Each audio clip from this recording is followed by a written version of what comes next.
Esta é a segunda aula de alocação dinâmica. Já falamos sobre as funções malloc e free, mas ainda existem outras que precisam ser estudadas. Uma dessas funções é a calloc. A calloc não só reserva um espaço na memória para guardar os dados, como também zera esse espaço por completo. A outra função é aquela que dá a característica dinâmica para esta alocação que estamos comentando. Esta função é a realloc, e como o nome sugere, ela realoca um espaço que foi previamente armazenado com malloc ou calloc. Vejamos na prática como funcionam essas funções. Então vamos completar aí o conteúdo de alocação dinâmica, falando então sobre o calloc e o realloc. Então aqui a gente tem o mesmo programa que eu fiz na aula anterior, só que utilizando o calloc e adicionando o realloc para demonstrar como eles funcionam. Então aqui o calloc, na verdade, eu estou fazendo no lugar do malloc. Tá? Ele, na verdade, tem a mesma função do malloc, que é alocar um espaço inicial na memória, só que o calloc tem uma diferença, ele zera todo o espaço que a gente alocou, enquanto que no malloc ele só reserva esse espaço. Né? Então, em alguns casos, pode ser que tu queira zerar todos os valores para depois ir adicionando aos poucos, enfim. Então, nesses casos, você pode utilizar o calloc em vez do malloc, certo? Então, existe uma diferença aqui de sintaxe, que no malloc lá a gente precisa multiplicar.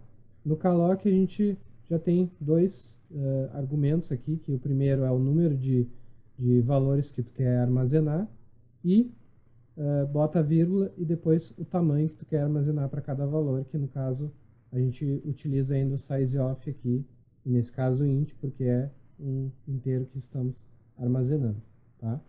Nesse caso aqui no início eu estou armazenando dois valores só. Tá? Aqui também faz o início apontar para o P. Isso aqui é só para depois vocês, quando eu for testar, vocês perceberem que os valores estarão zerados. Então, eu vou imprimir esses dois valores aqui, vai sair 0, né? Vou imprimir uma nova linha. Aí o ponteiro vai voltar para o início. E aqui eu vou fazer uma chamada do realloc. Então aqui que a coisa fica interessante, porque num vetor fica mais difícil de tu conseguir realocar o espaço, porque senão tu vai ter que criar um vetor maior e copiar os conteúdos, enfim. Utilizando o calloc ou o malloc e o realloc, a gente consegue fazer isso de uma maneira um pouco mais intuitiva. Então a gente realoca o espaço aqui. Nesse caso eu botei 5, que era o tamanho do que eu tinha nos exemplos da aula anterior. E aqui eu tenho que definir algumas coisas nesse realloc. Então, novamente, a gente faz essa conversão aqui e coloca realloc dessa forma. E ele vai ter dois parâmetros. Né? O primeiro vai ser o P aqui, que é o próprio ponteiro. Então, a gente poderia realocar para um outro espaço da memória. Nesse caso, a gente quer realocar no próprio espaço onde está. Então, P. Então, aqui a gente vai utilizar o mesmo ponteiro. Botamos a vírgula e aqui o espaço novo. Tá? Então, o espaço novo vai ser 5 vezes sizeof int. Né? Então, antes era 2, agora a gente vai poder armazenar 5. Tá? Então, podemos realocar esse espaço dessa forma. Tá? O realloc pode ser utilizado junto com o calloc ou com o malloc, tanto faz. Desde que tenha pelo menos um deles antes no teu código para tu poder fazer esse realloc funcionar. Então, o restante aqui é igual, como eu tinha feito antes, né? Então aqui ele lê 5 valores e depois imprime os 5 valores desse meu espaço e depois dá memória, libera da memória esse espaço, certo?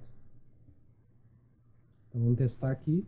Ó, vocês já percebem que desde o início lá, quando eu faço aqui o calloc, ele já zerou.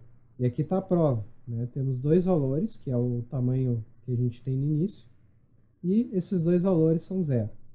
Quando ele chega aqui, ele já está pedindo esse scanf aqui, né? No caso, ele já deu o realloc.